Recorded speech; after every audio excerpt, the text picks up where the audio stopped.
এই মাত্র যে খেতে বসলাম। আর আজকে দুপুরের মেনুগুলো কি কি হয়েছে চলো তোমাদেরকে শেয়ার করছি। আর শেয়ার করার আগে আর একটা কথা বলি, যে বলেছিলাম যে মাকে তোমাদের সামনে নিয়ে আসব, কিন্তু মা এত বেলা করে এসছে ওই পুজো দিয়ে, তারপরে আর ইচ্ছা করলো না যে মার মুখের সামনে ক্যামেরা ধরে ভিডিও করি, কারণ খুব ক্লান্ত তখন।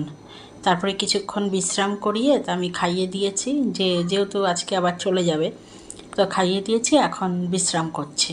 তো ওই জন্য মায়ের মুখের সামনে আর ক্যামেরা ধরলাম না, কারণ দেখলাম খুব ক্লান্ত আর রোদের মধ্যে এসছে। তো যাই হোক, তো চলো আমি তোমাদের সাথে শেয়ার করে দিই যে দুপুরবেলা আজকে কি কি মেনু হয়েছে।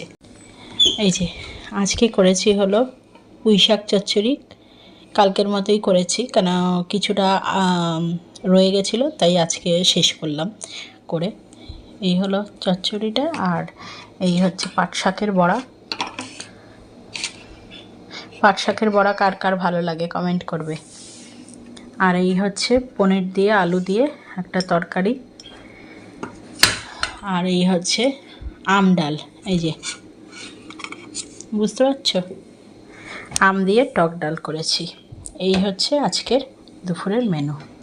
তো চলো, আমি ভাতও বেড়ে নিয়েছি, এখন শুধু খাওয়ার পালা।